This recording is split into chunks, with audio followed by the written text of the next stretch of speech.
বন্ধুরা, আমার রান্নাঘরে তোমাদের সবাইকে স্বাগত জানাই।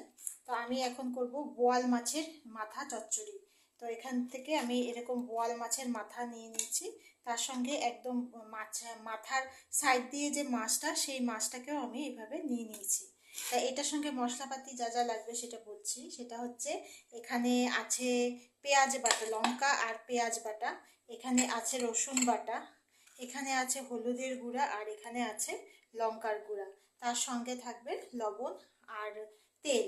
আর সবজির মধ্যে আমি এখানে নিয়েছি, এখানে এরকমভাবে কেটে নিয়েছি বেগুন, কারণ বেগুন খুব তাড়াতাড়ি গলে যায়, সেই জন্য আমি সরু করিনি, একটু মোটা মোটা করে কেটেছি। আর এরকম সরু সরু করে আলু কেটেছি। তোমরা চাইলে আরও অন্য সবজি দিয়েও করতে পারো, তো আমি এটা দিয়েই করছি। তো চলো রান্নাটা শুরু করি। তো এখন আমি কড়াইতে আমি এখন তেল দিয়ে দেব। মাছটাকে ভাজা করার জন্য আমি তেল দিয়ে দেব। বোয়াল মাছের মাথা ও বোয়াল মাছও ভাজা করার সময় কিন্তু সবসময় ঢেকে ভাজা করবে, না হলে প্রচণ্ডভাবে ছিটে আসবে, অনেক বড় অ্যাক্সিডেন্ট হতে পারে। তো সেই জন্য আমি এই মাছটাকেও, আমি বোয়াল মাছের মাথাটাকেও আমি ঢাকা দিয়ে ভাজা করছি। আমার মাছ ভাজা আমার হয়ে গেছে। এখন আমি এখানে আরেকটু কড়াইতে আরেকটু তেল দিয়ে দেব, বেশি না, অল্প দেব। দিয়ে তেলটাকে ভালো করে এবার একটু নাড়িয়ে নেব। কড়াইটা অলরেডি গরম আছে, সেই জন্য আর ওয়েট করবো না, সঙ্গে সঙ্গে এখানে একটু কুচি পেঁয়াজ দিয়ে দেবো।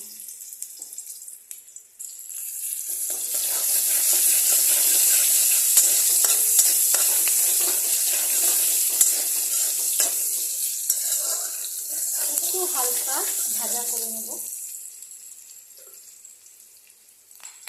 এখানে দিয়ে দেবো পেঁয়াজ বাটা। পেঁয়াজ বাটা দেওয়ার সাথে সাথে এখানে আলু আর বেগুনটা ছেড়ে দেবো। আলু, বেগুন, পেঁয়াজ বাটা সব একসাথে এটাকে ভালো করে এখন আমি কষিয়ে দেবো। আঁচটাকে মিডিয়াম থেকে একটু কমিয়ে রাখবো।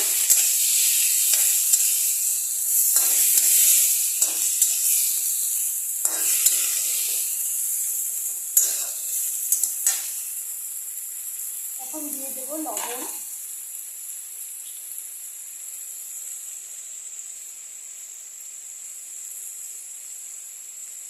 তারপরে দিয়ে দেবো হলুদ,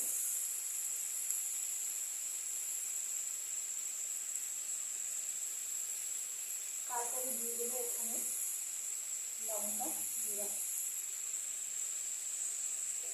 বোয়াল মাছের মাথা চচ্চড়ি যারা খেয়েছো তারা জানো এটা প্রচণ্ড টেস্টি হয়, আর একটু ঝাল ঝাল হয়। তো ঝাল ঝাল খেতেই বেশি এটা ভালো লাগে। অনেকে আলু বেগুনের সঙ্গে আরও অন্যান্য অনেক সবজি দেয়, তোমরা চাইলেও দিতে পারো, সবজি দিয়েও করতে পারো। তো এটা আমি একদম সিম্পল রান্না, বোয়াল মাছের মাথা চচ্চড়ি, এটা একদমই সিম্পল রান্না। আঁচটাকে একটু মিডিয়াম করে দেবো, একদম পুরোপুরি মিডিয়ামে আছে। এটা হতে হতে এখন এখানে আমি দিয়ে দেবো রসুন বাটা,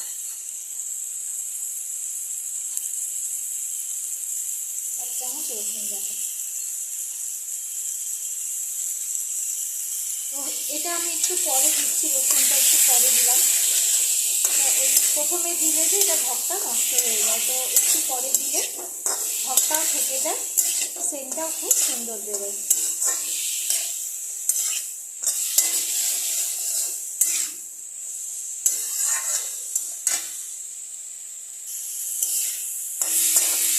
এটাকে আমি ভালো করে কষিয়ে নিয়েছি। এখন এখানে দিয়ে দেবো পর্যাপ্ত পরিমাণে জল। এটা একদম মাখা মাখা করবো না, একটু ঝোলঝোলা করব। বোয়াল মাছের মাথা চচ্চড়িটা একটু ঝোলঝোলা করলে বেশি ভালো লাগে খেতে।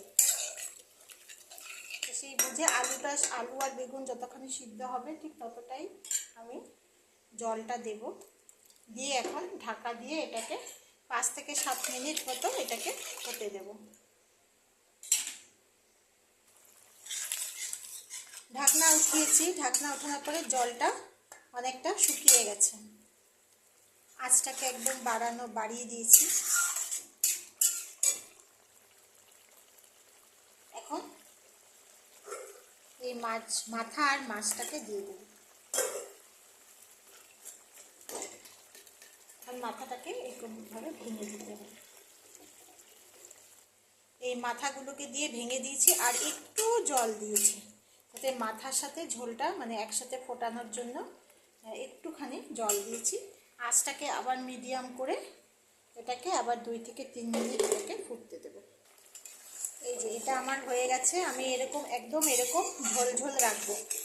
এটা বোয়াল মাছের মাথা চচ্চড়ি ঝোল ঝোল খেতে বেশি ভালো লাগে। তো আমার খুব ফেভারেট, আমার খুব প্রিয় বোয়াল মাছের মাথা দিয়ে এরকম ঝোল ঝোল করে তরকারি রান্না করা, খুবই ফেভারেট আমার, খুবই প্রিয়। তো তোমাদের এই রেসিপিটা যদি ভালো লেগে থাকে তাহলে লাইক, শেয়ার আর সাবস্ক্রাইব করে দিও, পাশে থেকো। আমার ভিডিওটা কেমন লাগলো কমেন্টে অবশ্যই জানাবে। তোমরা কিভাবে বানাও সেটাও আমাকে বলবে। আশা করছি তোমরা সবাই খুব ভালো আছো, ভালো থাকো। আজকের জন্য টাটা।